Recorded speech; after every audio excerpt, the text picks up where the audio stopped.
Hello again. Now, in this series of videos we're going to show you how to make a simple webcam game, and when you've learnt the simple components of it you can go on and build something a little bit more extravagant than what I'm going to teach you.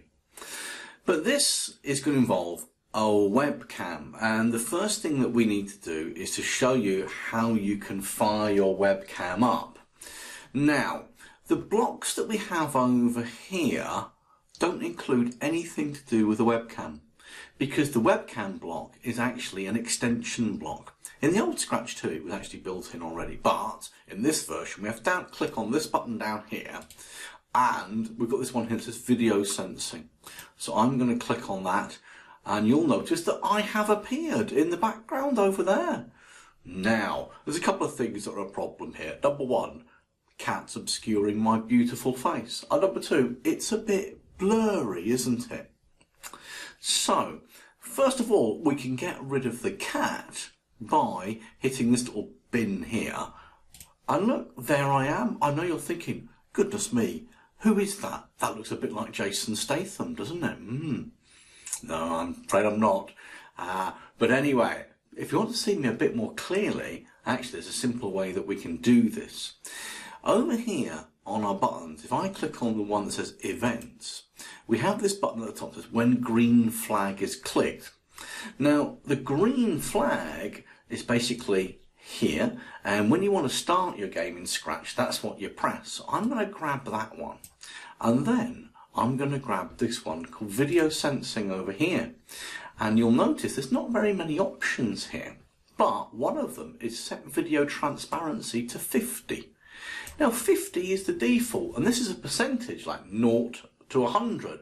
So I've always been a little bit surprised that Scratch puts the default as 50, which makes it a little bit on the blurry side. Now look what happens if I change video transparency to 0 and press the green flag. There I am in Technicolor beauty. Now some of you might be thinking, he's not really Jason Statham, nor does he actually look like Jason Statham. You'd be wrong, of course. I look very much like, I don't look anything like Jason Statham. It's just, we have similar hair because I'm very old and going bald. But let's get rid of me for a moment by setting that to 100, and we'll press play, and I've gone. So there we go. If you want to see the camera in its full glory, set the transparency to 0. And if you don't want to see whoever's in the background, set it to 100. I'm going to leave it at 100 for a moment because it is now time to set you a task to do. And that task is that I want you to introduce an object here that's going to appear randomly at the top of the screen.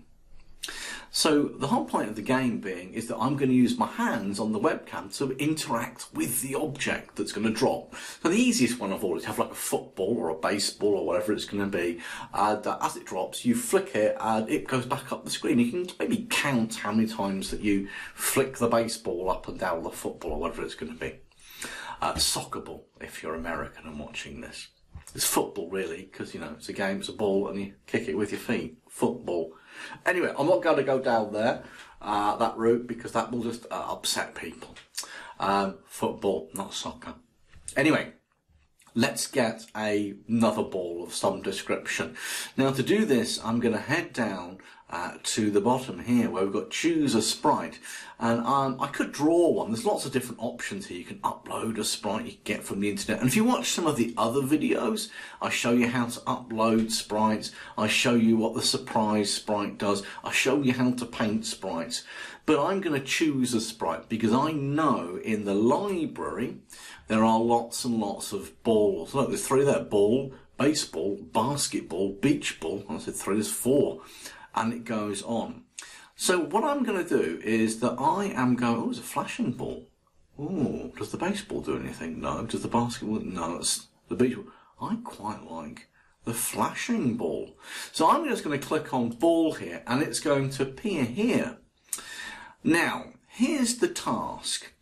What we want you to do is that we want you to make this ball appear at the top of the screen when the game starts.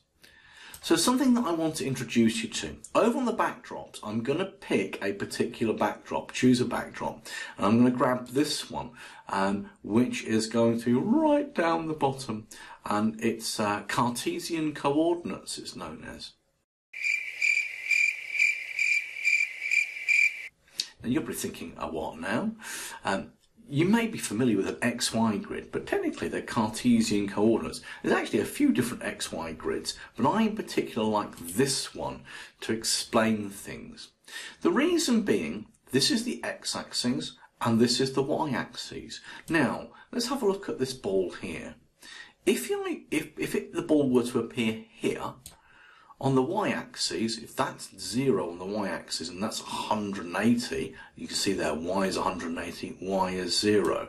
So put the ball there, the ball is at x0, y0. Put the ball up there, the ball is to, let's try that again. The ball is at x0, y, well, if it was right on the edge of the screen, that would be 180. Maybe the middle of that ball's at y, I don't know, 170.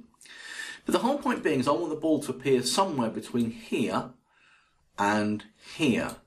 So if I focus on this point here, that's x is 0, my apologies, y is 170. Over here, the ball is at x, that's 240 right on the edge. If that's 0 there, and that's 240 there, I'm guessing maybe 220. So the coordinate of this ball would be x 220, y 170. If I put it over here, the x would be 0 there, minus 240 there, or right, actually minus 240 is right on the edge of there, minus 220, and the y is again 170. The whole point being is that the x could be anything between minus 220 all the way to plus 220.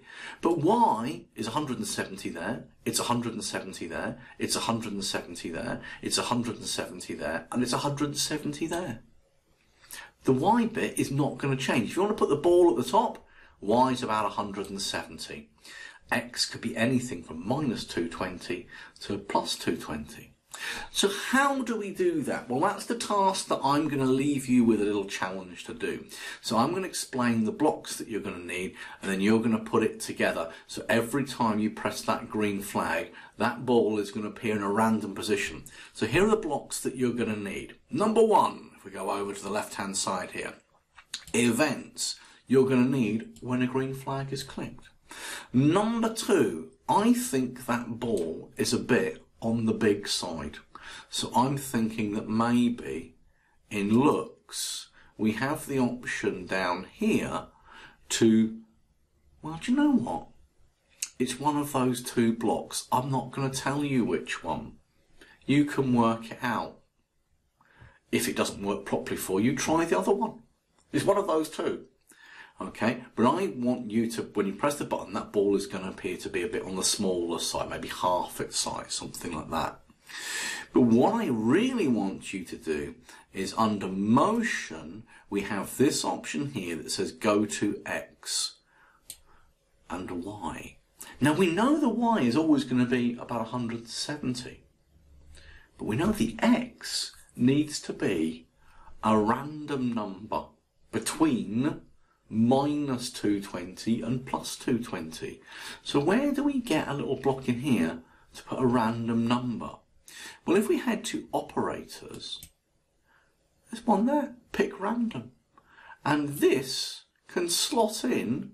Oh, I've done it in the wrong one. Look at that, it can slot in there. All I've done, and always, by the way, always grab these blocks from the left-hand side. You'll see, look, where they can drop in. So, let's just remind ourselves. You want, when the green flag is clicked, to change the size of the ball. That was in looks. One of those two is going to do it. And then you need to set it so that it picks a random number for the X, somewhere between, I don't know, minus 220 and plus 220.